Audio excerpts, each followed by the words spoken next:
Welcome back. We are in Pure Love. We're on session 6, which is great for a couple reasons. One is we're almost halfway through. Now, with me saying that, let me say that doesn't mean you've learned what we've been talking about. Learning takes more than a 15-minute, lecture, and you talk about it for 45 minutes, and I've got it. If it worked that way, we could get our PhDs by 3rd grade.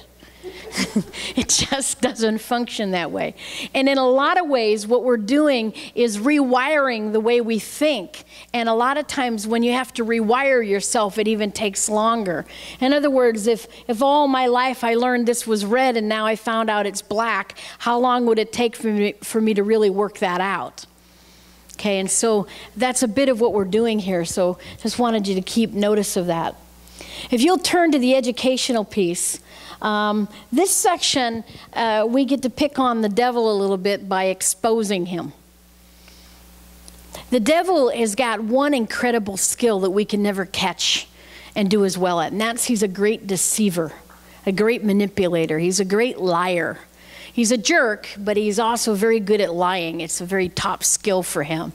So he uses that skill all day long, and he's very aware that you and I have this need for relationship that we've been talking about. In our first session, we talked about understanding our design. Then we discussed how love wasn't optional. Then the devil gets involved, and he sets up his kingdom. Now we're seeing the need of relationship and value, how they create dignity and keep us healthy. Well, the devil is aware of all that. He knows that you need health for your dignity. He's fully aware of that. And so in the place of that, what he tries to do is he tries to lie to us and manipulate us about what we need and how we're going to get it. And so what I want to talk to you about is the tools that he uses to get us. Now, we had talked about earlier that our need for relationship.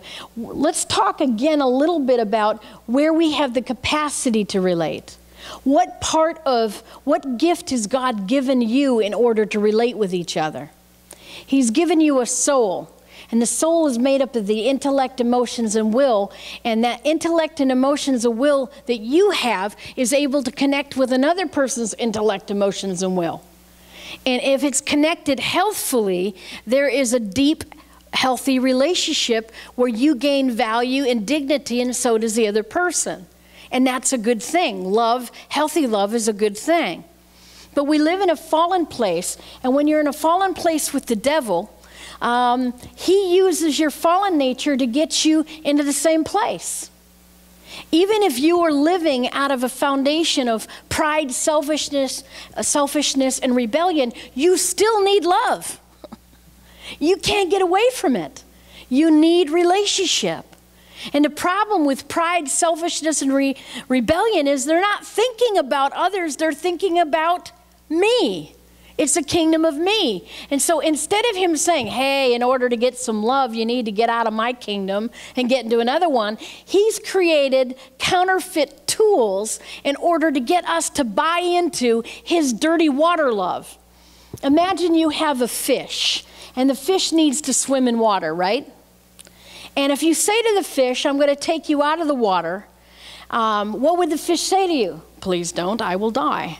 What if you said to the fish, okay, you can have dirty water or no water. What do you think the fish would choose? Dirty water. Now let's look at the human soul. The human soul, like the fish, lives not in water, but lives in this pure love, and this agape love. That's what it was designed for. So if it can't have the agape love, it begins to die. So the devil is really smart. He understands that. So he says, I tell you what, I will give you polluted water. And the problem with polluted water is he gets to manipulate you with that water. What a jerk. Here's a big glass of water with a little poison in it. Are you thirsty? He waits till you get out to the desert and says, look what I have for you, a surprise. And you drink it down and you're wondering why you're feeling so horrible. Well, it's the polluted water we live in. So what I want to do is show you the tools that he uses to manipulate us. And these tools, so we're going to go to the kingdom of darkness, and there's 3 tools that he uses. And we're going to go through these 3 tools, and we're going to look at what they are. These 3 tools connect everything. They connect souls to souls, and it's how the devil operates over us, lording over us as a dictator. Are you ready? So if you look on your notes, you look under, there's 3 lists of tools of manipulation that are below, if you see that section.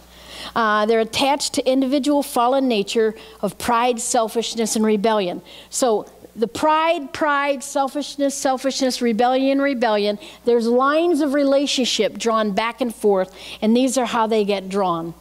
If you remember, we talked about our need to be valuable, okay? So the first thing that we need to understand is we will be driven to drink this dirty water because we need to be loved. Why do we need to be loved? Because if we're loved, we are valuable. And if we are valuable, we have dignity. So this is not a want, it's a need. So he steps up and he says, okay, I'm going to help you get a little love. I'm going to help you get a little value, but there's something you have to do. So he created a performance list. And on this list, if you can do one of these things, people will desire you. Of course, it's the wrong kind of desire, but they will desire you and you will feel valuable. It won't be real value because if you stop doing it, you're nothing again. But at least while you're doing it, you have some value. Wonderful guy, huh? So this list is the list that we are to do, the things that we perform for, and they will get us acceptance. So here's the deal. I want everybody to look at the list. We're going to go through the list. Your job is to find out if you're valuable. If you have one of these things on the list, yes, you too have value. If not, thank you for playing. We will be praying for you. That's the kingdom of darkness. So what are the 6 things? The first thing on the list is ability. If you have an ability, you can do something special. You can do something they can't do. Now, I've hung out with a lot of baseball players, and in this section, I love to pick on them because there's not a lot of guys that can throw a baseball 100 miles an hour and hit the same target over and over. I don't know, can you do it? They can't do it, and because they can do that, they are really wanted. They're wanted so much people will pay $5 million a year for them. Now, I've gone to my husband and said, please try to throw the ball. Let's just believe for a miracle. You know, so far he has not bought into this, okay? But I have watched guys that I have friendships with, they get paid incredible amounts of money to throw the stinking ball. And so what they do is they treat them like little mini gods because they have this ability.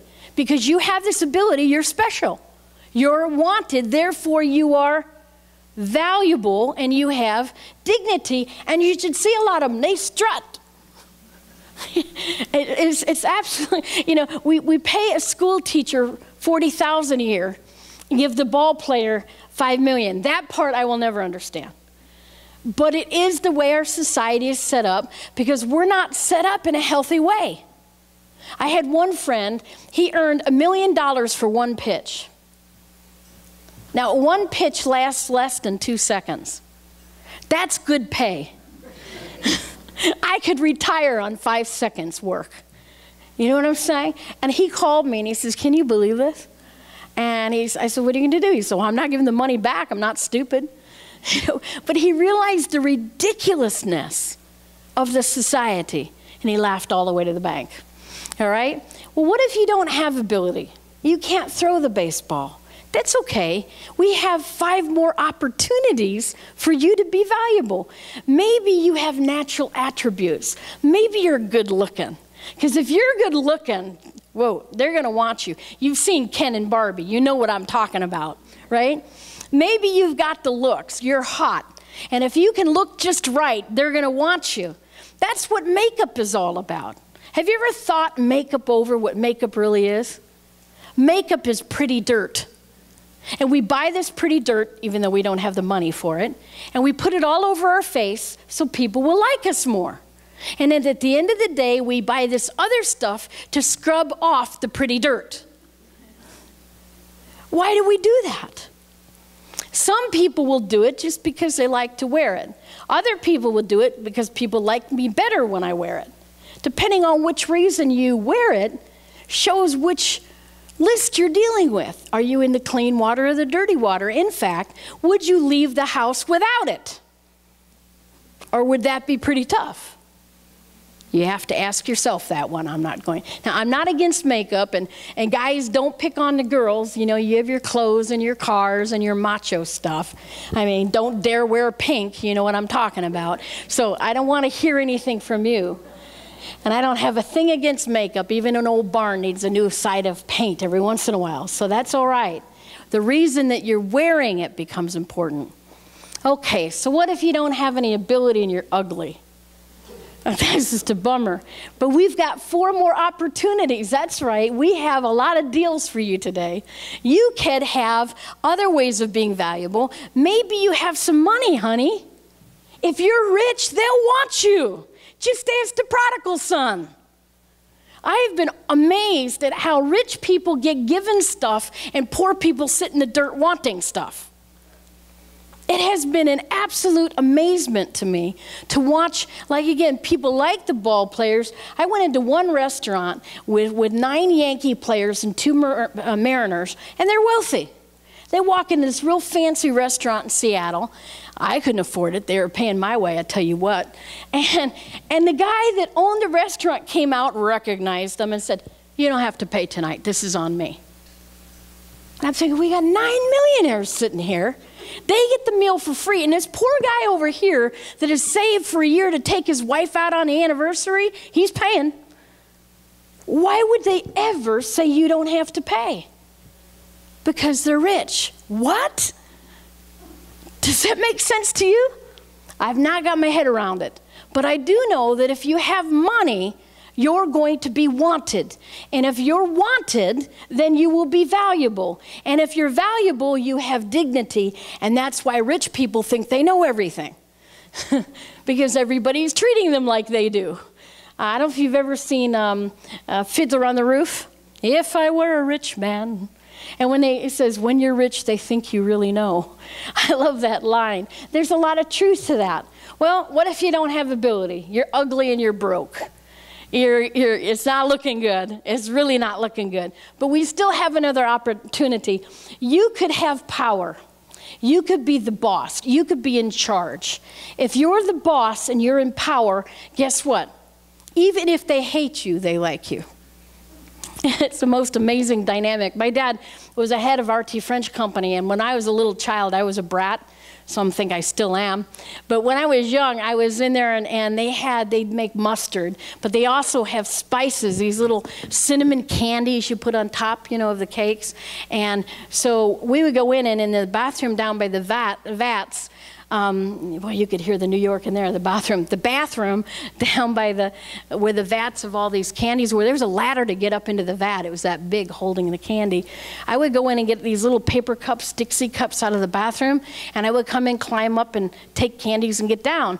Well, there was a big sign saying you can't do that. But nobody stopped me. Why? My daddy had power, and since my daddy had power, I had power, and at a very young age, I had that figured out. The day I asked his secretary to type my homework, I had that figured out. Well, I would love to do that, honey. Thank you. Well, I knew she didn't want to love to do that, but she didn't dare say no until my dad found out, and then found out my power wasn't as great as I thought. So there was this young kid that came in, and he wanted some candy. So he saw me do that, one of the other workers' kids. So he ran and got a paper cup. What do you think they did when he started to climb up there? Get down! Now, being the nice brat that I was, I looked at the boy, took the little cup out of his hand, smiled at the person, said, get down, went right over, climbed up, got candy out, and came down and gave it to him. That's what power can do. You can get away with everything when you have power. Why? They don't like you for you. They like your power. So they'll treat you just really nice. My brother and I used to play games. Do you think they really like us? Nah, they're doing it for Dad. Let's push them as far as we can, see how much of us they can take. It's a terrible thing to admit now, but it really came down to the dirty water, understanding the dirty water. Well, what if you don't have ability? You're ugly, you're broke, and you're not the boss. You have another shot, but you're going to have to work for it. You could develop a skill. Now, what's the difference between ability and skill? I know somebody's thinking that, so we'll answer it up front. The difference is an ability is something you're born with. You just can throw a ball because your arm is shaped weird or something. You know, it's a ricochet. A skill is something you learn how to do, and it takes a lot of work. And there's a lot of people that will learn skills in order to be wanted. I met a guy after I would give this lesson, and he said, you know, I learned to fix computers so people in my church would want me. And when I heard your teaching, I understood the dirty water I was in. I said, well, do you like computers? He goes, no, and I don't like fixing them. I thought, what a tragedy. But there are people that are doing that all day long. Yes, I make cookies. I hate making cookies, but now they want me. They develop skills in order to be wanted. Well, what if you don't have the wherewithal to develop a skill? Because now, you know, you don't have ability, you're ugly, you're broke, you're not the boss, and you don't have any skills. You have one more shot. This is your last hope. I hope you get this one, because if not, I've got some terrible news for you. You are worthless. That's if you're in the kingdom of darkness. I would suggest you get out of the kingdom of darkness right away, because it's got to be a miserable location for you. Maybe you know someone. You don't have 1 through 5, but your friend does. You know, they've got 1, 3, and 4, and they like you. And since they like you, others should like you. We call it name dropping. I know so-and-so and so-and-so, and they like me, so you should. What a ridiculous way to get acceptance and love. Isn't that silly? I have watched people with these ball players, grown men, act like idiots around these ball players, and I just sit there and giggle my head off. That's just a cruel streak in me, but we'll get past it one day. So someone, maybe you know someone. What if you don't have those? Well, I'm really serious. This is the sad thing. In this world's economy of the kingdom of darkness, you're nothing. You get ignored. You're not noticed. You're not invited. You're not accepted. It's not that you're rejected. You're just not invited. How many have ever felt that way before? That's a terrible way to establish who you are. And the problem with it is you lose anything on your list, you still land at number 7. How do I know that? I was number 7. I landed in the hospital with nothing. And I found out I was worthless. The only one that really cared about me was my mother. The rest of the world just said, throw away the key. It's a tragedy, isn't it? So that's the to-do list. If you decide you want to stay in the kingdom of dirty water, get a to-do or have a lonely life. All right? What's the next tool? The next tool is the shame list. This is between the emotional piece of who you are. And the shame list is selfishness-based. It's the things that we get required by Satan, that he points out all the things that you shouldn't be doing. Now, I know everybody in this room has something on their shame list. Everyone in the room has sinned, and I've never met people that run up to give you their issue. Hi, I'm Bethy, and when I get mad at my children, I yell at them. I mean, we don't walk up and say that. Hi, I'm Bethy, and, you know, whatever. We don't put in our weaknesses. We come up and get the to-do stuff out there. We don't come up and share the stuff back here, but I know everybody's got something back here. And it's funny, there's not a person that I've met today in these kind of meetings that jump up and said, oh, let me tell mine. I haven't met anybody. In fact, I've invited people to come and use the microphone, and I've never met anybody. Why do we want to keep it hidden? What is shame? What frightens you about shame? What happens with shame? You get rejected. And rejection is something that we were never designed to have. So these are the don't do's. These are the things that if you do these things, you will be rejected. And how many will be honest enough at your table to say, yes, I have areas nobody knows about? The rest of you, we know what yours is. It's lying. Gotcha. Okay? Everybody's got it. You might as well get used to that. You might as well get used to the fact that you nor anybody else in this room is perfect. And it's what the devil is holding over you to keep you in bondage. I don't know about you. I'd rather declare it and get free. Personally, I just don't want him to have that much control in my life. So what are the things on that list? The first thing on that list is anything you do out of pride. Anything that you do based on you know best, it's about you, it's for you. The second thing on the list is selfishness. Anything that you do out of selfishness. This is about me. It can go from picking the best seat at church for yourself to stealing from the government to whatever. Anything that you do that is selfish, it's about you, not us, is selfishness. And anything that you do, the third thing is out of rebellion. That's a pretty easy one to mark, the things that you do with your own agenda. Those three things cover all the areas of sin in our life. Every area of mistake and wrong motive is based in those three areas. And if you are caught doing those things in the kingdom of darkness, you will be rejected. And you cannot handle rejection because you weren't designed to be rejected. Therefore, you must keep them secret. And that's why we don't like to share them. But if I could tell you, what if you could create a group where you could be totally honest about everything and be helped and hugged instead of rejected? Who'd want to be in that group?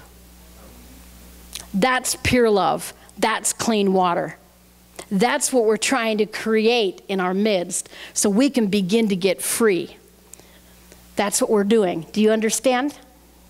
So that is the main tool that the devil uses there. The last tool that he uses is where he comes back to us now, and based on our to-dos and don't-dos, he carries out a judgment on us. The judgment list. The judgment list is made up of two areas. The two areas are the things we do, the to-do list, and the don't-do list. In other words, he comes to you and he says on the to-do list, if you do these things, you're accepted. If you keep the things you shouldn't do hidden, you're not rejected, and now you're valuable. So his judgment is based on your performance. It is the kingdom of performance. You need to work for it. Ugly list. How many struggle with judging people? That's based on you've got to do and a don't do list. All judgment coming out of you is based on your lists. So if you want to stop judging people, you got to get rid of your lists. We'll be talking about that later in these materials. Let's go on to the next section. The kingdom of darkness is completely opposite of the kingdom of God. They're exact opposites. In fact, you only have to memorize one, and the opposite is the devil. It's really kind of a good deal. The devil represents the darkness, so you don't have to deal with the darkness at all. You just deal with the light, and the light takes care of the darkness. So the kingdom of darkness, I want to go through 3 points to give you the difference in the area of these lists. The kingdom of light, man is valuable. Number one, right off the top. You don't have to do anything. You can be asleep and be valuable. You're even valuable when you're sinning. You're valuable when you're making a mistake. You're valuable when you're speeding and breaking the law. You're still valuable. I had somebody once say, does a person that smoke go to heaven? I said, yeah, they just go there faster. They're still valuable. Okay? But the kingdom of darkness, it's not that way. It's the opposite. You need to perform for your acceptance. Your value is going to be determined on your performance. What's the next piece? Man is designed in the kingdom of light to be humble. What is humility? Humility is knowing yourself for who you are in reference to who God is. Humility is an honest assessment of yourself. But you can't be honest if you have to establish your own value. You will either err on the side of pride or selfishness. It's amazing. What about the kingdom of darkness? No man's ashamed because of your weakness. That's a great kingdom, isn't it? You got to perform for acceptance. You're automatically ashamed for your failures. Okay? So we weren't designed for that kingdom at all. In the kingdom of God, we are designed to be humble, not ashamed. Then thirdly, man in the kingdom of light is designed to serve others. And in the kingdom of darkness, man is valued based on his performance and shame. So based on how well you can perform and how badly you are shamed, that establishes your value. But according to God, in this slot, you are designed to serve. Now, what's the difference between serving and performing? It depends on who you're doing it for. If you're doing something, that you can do the same thing. I'm up here speaking. I can speak for acceptance, and it's a to-do, it's an ability. Or I can be serving you because it's something you want to know, and this is about you, not about me. And depending on what my motivation is, that will determine what kingdom I'm functioning out of. So take the next time that you want, 30, 45 minutes, 10 seconds, whatever that you want. And what I suggest you do is really go through the list and discuss it. Amen? Amen.